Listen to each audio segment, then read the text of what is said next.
कहीं सूखा तो कहीं बारिश का कोहराम मचा हुआ है। जी हाँ, केरल से लैंडस्लाइड का दुखद मामला सामने आया है, जिसमें वायनाड में मूसलाधार बारिश के बाद लैंडस्लाइड के कुदरत की ऐसी विनाश लीला शायद पहले किसी ने नहीं देखी। जमीन खिसकने और सैलाब आने से 4 गांव बह गए।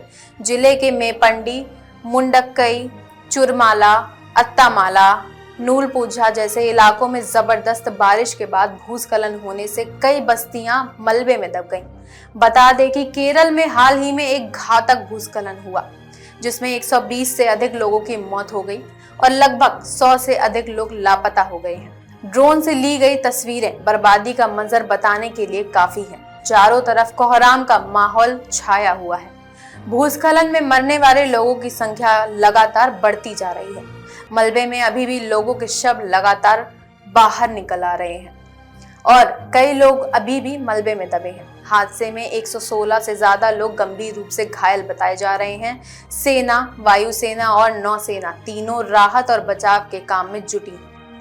हालात इतने ज्यादा खराब हैं कि रेस्क्यू टीम को लोगों के शव निकालने में भी कड़ी मुश्किलों का सामना करना पड़ रहा है। स्थानीय लोग बताते हैं कि वायनाड में आसमानी कहर का ये दौर 2 बार आया। एक बार 2 बजे रात में चुरमाला इलाके में लैंडस्लाइड हुआ, जिसमें कई मकान, गाड़ियां, दुकान सब तबाह हो गए, जिससे वे अचंभित रह गए और बड़ी संख्या में लोग हताहत हो गए।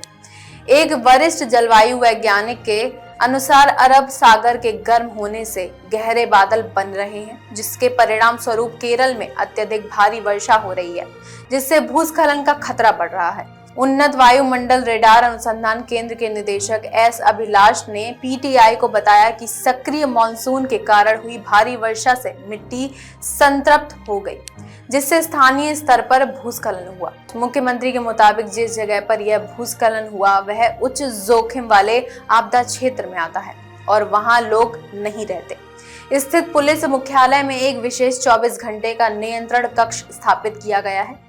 मुख्यमंत्री विजयन ने कहा कि जिले में 45 शिविर स्थापित किए गए हैं और लगभग 3069 लोगों का वहां पुनर्वास किया गया है और इस दुखद घटना के बाद राज्य में 2 दिवसीय शोक घोषित किया गया है। साथ ही इस बीच मंगलवार को केरल के मुख्यमंत्री पिनराई विजयन ने लोगों से अपील की कि वे बर्बाद हुए जीवन और आजीविका को फिर से बनाने के लिए एकजुट हों, जैसे कि उन्होंने 2018 में किया था, जब बाढ़ ने राज्य को तबाह कर दिया था। सीएम विजयन ने कहा कि कई लोग मदद की पेशकश कर रहे हैं, लेकिन प्रभावित क्षेत्रों और जीवन को फिर से बनाने के लिए और अधिक मदद की आवश्यकता है और उन्होंने सभी से मुख्यमंत्री आपदा राहत कोष में योगदान देने का आग्रह किया। आपको बता दें कि 2019 के लोकसभा चुनाव में राहुल गांधी ने वायनाड का प्रतिनिधित्व किया था।